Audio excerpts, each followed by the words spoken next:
ইসরাফিল আলাইহিস সালাম আল্লাহর হুকুম পাওয়ার পরে সিংহায় ফুৎকার দিবেন কয়বার? সবাই বলেন কয়বার? প্রথমবার সিংহায় যখন তিনি ফুৎকার দিবেন অবস্থা তখন কি হবে? রব্বুল আলামিন বলছেন, আল্লাহ তাআলা কোরআনে কারীমে কত সুন্দর করে বলছেন, وَنُفِخَ فِي الصُّورِ فَصَعِقَ مَنْ فِي السَّمَاوَاتِ وَمَنْ فِي الْأَرْضِ إِلَّا مَنْ شَاءَ اللَّهُ। আল্লাহ তাআলা বলছেন প্রথমবার যখন সিংহায় ফুৎকার দেওয়া হবে, নিকৃষ্ট চরিত্রের লোকদের উপরে কিয়ামত আপতিত হবে, তখন তাদের কানের পর্দা ফেটে গিয়ে বেহুশ হয়ে তারা মারা যাবে। এই যে আমি জানি না কতগুলো মাইক এখানে চলছে, এই মাইকের আওয়াজ আমাদের কারো কানের পর্দা ফাটাতে পারছে না। চিন্তা করেন, একটু গভীরভাবে উপলব্ধি করার চেষ্টা করেন। ইসরাফিল সিংহার মধ্যে প্রথমে ফুৎকার দিবে একবার, ওই একটা সিংহার ফুৎকারে তখন পৃথিবীতে বেঁচে থাকা প্রত্যেকটি মানুষের কানের পর্দা ফেটে গিয়ে বেহুশ হয়ে মরে যাবে। আল্লাহু আকবার! কি বিভৎস, কত সাংঘাতিক সেই সিংহার ফুৎকার! শুধু কানের পর্দা নয়, আল্লাহ তাআলা বলছেন আসমান সমূহ আর জমিন একটা ফুৎকারের পরে ধ্বংস হয়ে যাবে, লন্ডভন্ড হয়ে যাবে। আল্লাহ তাআলা সূরা মুজাম্মিলে আরো সুন্দর করে বলেছেন, ইয়াউমা তারজুফুল আরদু ওয়াল জিবালু ওয়া কানাতিল জিবালু কাসীবাম মাহিলা। পাহাড় সহ জমিন ভয়ঙ্কর ভাবে কেঁপে উঠবে, একটা সিংহার ফুৎকারে তামাম দুনিয়া একসাথে কেঁপে উঠবে, ভূকম্পন অনুভূত হবে। সূরা জিলজালের প্রথম আয়াতে আল্লাহ বলছেন, ইযা যুলজিলাতিল আরদু জিলজালাহা। যখন পৃথিবীকে প্রবলভাবে প্রকম্পিত করা হবে, আমরা বললাম আল্লাহ কেমন হবে সেটা? আল্লাহ বললেন, ইয়া আইয়ুহান নাসুত্তাকু রাব্বাকুম ইন্না যালজালাতাস সাআতি শাইউন আযীম। হে মানুষ, তোমরা তোমাদের ওই রবকে ভয় করো যে রবের হুকুমে এমন এক ভূকম্পন অনুভূত হবে, তামাম দুনিয়া বিরাট ভূকম্পনে প্রকম্পিত হবে, মাথার উপরের আসমানগুলো ফেটে গিয়ে একটা আরেকটার উপরে ঠাস ঠাস করে পড়ে যেতে থাকবে। আল্লাহু আকবার! রব্বুল আলামিন কোরআনে কারীমের 21 নম্বর সূরা সূরাতুল আম্বিয়া এর 104 নম্বর আয়াতে আল্লাহ বলছেন, ইয়াউমা নাতওয়িস সামাআ কাতাইয়িস সিজিল্লি লিল কুতুব। বই পড়ে ফেলার পরে কিতাবের পৃষ্ঠা যেমন গুটিয়ে ফেলা হয়, ঠিক তেমনি ভাবে আল্লাহ তাআলা 7 আসমানকে গুটিয়ে ফেলবেন। এক আসমান ফেটে গিয়ে আরেক আসমানের উপরে পড়বে, এমনি করে 7 আসমান একটার উপর আরেকটা, একটার উপর আরেকটা, একটার উপর আরেকটা ঠাস ঠাস করে পড়ে গিয়ে সবকিছু লন্ডভন্ড হয়ে যাবে। আল্লাহু আকবার! এরপরে আল্লাহ বলছেন, ওয়া ইযাল কাওয়াকিবু ইনতাসারাত। আর যখন তারকাগুলো বিক্ষিপ্তভাবে খসে পড়বে, তারকাগুলো বিশাল বিশাল তারকা, এগুলো ঝরে পড়বে, খসে পড়বে। এই যে মাথার উপরে মহাশূন্যে সূর্য আছে, সূর্যের চাইতে তারকা ছোট না বড়? মনোযোগ আছে আপনাদের? প্রথম সিংহার ফুৎকার হয়ে গেছে, শুনতেছেন তো আপনারা? আসমান আছে না শেষ? জোরে বলেন, আছে না শেষ? এরপরে আল্লাহ বলছেন, ওয়া ইদাল কাওয়াকিবু ইনতাসারাত। তারকা খসে খসে পড়বে, বিক্ষিপ্ত হয়ে ছিটকে পড়ে যাবে তারকা। আমরা তো রাতের বেলা সন্ধ্যার পরে দেখি খুব ছোট্ট ছোট্ট এগুলো দেখা যায়, আসলে এগুলো এত ছোট নয়। আমাদের সৌরজগতের সেন্টারে অবস্থিত সূর্য, এটি হচ্ছে পৃথিবী যে গ্রহ আছে, এই পৃথিবীর চাইতে সূর্য হলো 13 লক্ষ গুণ বড়। আল্লাহু আকবার! তার মানে সূর্যের ভেতরে আপনি 13 লক্ষ পৃথিবী ঢুকাই দিতে পারবেন। সূর্যের সাইজটা এত বড়। আপনি বলবেন, হুজুর যদি সূর্য পৃথিবী থেকে এত বড়ই হয়, তাহলে সূর্যকে দেখতে তো ছোট লাগে কেন?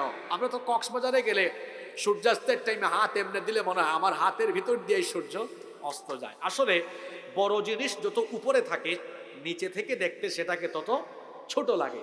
ফর এক্সাম্পল, আপনি ঢাকা এয়ারপোর্টে যাবেন, দেখবেন বড় বড় বিমান আছে, সেখানে আছে না, যেমন বোয়িং 777, 787 বা আরো আপডেট মডেলের অনেক বিমান বিদেশ থেকে আসে না? ইমারত আছে, সৌদি এয়ারলাইন্স আছে, কাতার, কুয়েত এয়ারলাইন্স। আমাদের দেশে তো সব একেবারে সর্বাধিক আপডেট বিমানগুলো আসে। আপনি দুবাই এয়ারপোর্টে নামলে দেখবেন কত আপডেট মডেলের বিমান আসে। রানওয়েতে এগুলো দেখা যায় কত বড় বড় বিশাল, কিন্তু আপনার বাড়ির উপর দিয়ে যখন বিমান যায় তখন এটাকে এত বড় লাগে? একদম ছোট লাগে না? পাখির মতো লাগে। তার মানে বড় জিনিস উপরে উঠলে ওইটা দেখতে নিচ থেকে কি লাগে? সূর্যকে আপনার কাছে এত ছোট লাগে কেন জানেন? কারণ এই মাটি থেকে সূর্যের দূরত্ব হলো 9,30,00,000 মাইল, অর্থাৎ 15 কোটি কিলোমিটার। আল্লাহু আকবার বলেন। বিমানটা মাত্র 40,000 ফিট, 50,000 ফিট উপরে, আর আপনার সূর্য কত? 15 কোটি, বলেন না, 15 কোটি কি কিলোমিটার? 15 কোটি কিলোমিটার থেকে যে আপনি এটা দেখেন, এটাই তো বড় কথা। আল্লাহু আকবার। এই সূর্য পৃথিবীর চাইতে কত লক্ষ গুণ বড়? 13 লক্ষ গুণ বড়। যে তারকা আপনার কাছে ছোট লাগে, তার মানে ওইটার দূরত্ব আরো বেশি।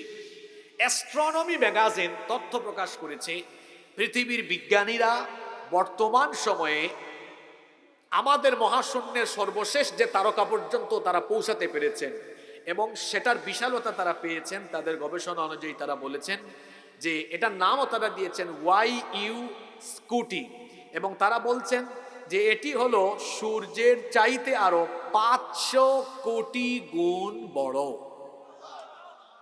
সুবহানাল্লাহ কইতে পারলেন না আপনারা? সূর্য পৃথিবীর চেয়ে 13 লক্ষ গুণ বড়। আর সূর্যের চাইতে বিজ্ঞান তো এখনো বেশি দূরে যেতে পারে নাই। যতটুকু গিয়েছে তারা পেয়েছেন এখনো পর্যন্ত সূর্যের চেয়ে বিশাল তারকা, যেটা তাদের জানা মতে সূর্যের চাইতে আরো 500 কোটি গুণ। এর চেয়ে বড় তারকা তো নাই। জোরে বলেন, আছে না নাই? কিন্তু বিজ্ঞান ওই পর্যন্ত এখনো যেতে পারে নাই। ভবিষ্যতে গেলে তারা বলবে। এ ধরনের তারকা কি মহাশূন্যে একটা দুইটা? জোরে বলেন, হাজার হাজার কোটি। ইসরাফিলের সিঙ্গার ফুৎকার কত বিভৎস, কত ডেঞ্জারাস, কত মারাত্মক। এক সিঙ্গার ফুৎকারে আসমান তো ফেটে যাবেই, ওই বিরাট বিরাট সাইজের তারকাগুলো ফেটে গিয়ে টুকরা টুকরা হয়ে চতুর্দিকে ছিটকে পড়বে। আল্লাহু আকবার। কি ভয়াবহ অবস্থা আপনি চিন্তা করতে পারছেন? এর পরের আয়াতে আল্লাহ বলছেন ওয়া ইদাল বিহারু ফুজ্জিরাত,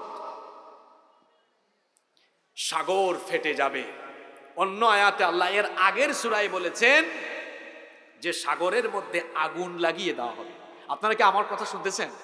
আচ্ছা, এক সূরায় বলা হয়েছে সাগর ফেটে যাবে, আর আরেক সূরায় বলা হয়েছে সাগরে আগুন লেগে যাবে। কথা একরকম না দুই রকম?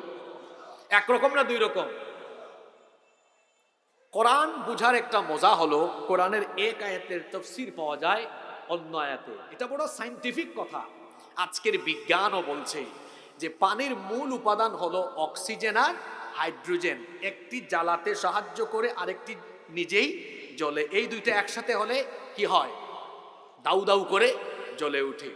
আগেই বলেছিলাম ইসরাফিলের সিঙ্গার ফুৎকারের পরে পৃথিবীতে একটা ভূমিকম্প হবে। জোরে বলেন তো কি হবে? ইসরাফিলের সিঙ্গার ফুৎকারে যখন ভূমিকম্প হবে তখন সাগরের যে পানি আছে, পানির নিচের যে মাটি আছে, এই ভূ অভ্যন্তর এরকম, আমার দিকে তাকান, ফেটে যাবে। ফেটে যাওয়ার কারণে সাগরের পানি নিচে নামবে। এখন নিচে নামার আগে কথাগুলো বুঝেন। সাগরের ভূ অভ্যন্তর ফেটে যাবে। মাটির নিচে কি? বিজ্ঞানীরা বলছেন এই ভূ অভ্যন্তরে আছে, মাটির নিচে আছে উত্তপ্ত লাভা, যা টকবক করছে। উত্তপ্ত লাভা। ইসরাফিলের সিঙ্গার ফুৎকারের পরে যখন ভূ অভ্যন্তর ফেটে গিয়ে পানি নিচের দিকে নেমে লাভার সাথে মিশ্রণ ঘটবে, পানি সেদিন তার মূল উপাদানে ফিরে যাবে। অক্সিজেন আর হাইড্রোজেনে মিলিত হয়ে যাওয়ার পরে আহা কি বিভৎস অবস্থা! সাগরে সেদিন দাউ দাউ করে আগুন জ্বলে উঠবে। আল্লাহু আকবার। এটা হলো ইসরাফিলের সিঙ্গার ফুৎকারের প্রথম ফুৎকারের পরবর্তী অবস্থা। আপনাদের কষ্ট হচ্ছে? এরপরে কি হবে? আমি তো 3 আয়াত বললাম, এরপরের 2 আয়াতে আল্লাহ বলছেন এটা হলো সিঙ্গার দ্বিতীয়বার ফুৎকারের পরবর্তী অবস্থা। প্রথম ফুৎকারের পরে আসমান জমিন যা আছে সবকিছু লন্ডভন্ড হয়ে যাবে, কিছুই থাকবে না। এজন্য আল্লাহ তাআলা বলেছেন কুল্লু মান আলাইহা ফান ওয়া ইয়াবকা ওয়াজহু রাব্বিকা যুল জালালি ওয়াল ইকরাম। সবকিছু ফান হয়ে যাবে, ক্ষয় হয়ে যাবে, লয় হয়ে যাবে, লণ্ডভণ্ড মেসাকার হয়ে যাবে। কেবলমাত্র একজন মহামহিয়ান সত্তা অবশিষ্ট থাকবেন। আর যিনি কেবল অবশিষ্ট থাকবেন, গলার আওয়াজ বড় করে বলেন তিনি কে?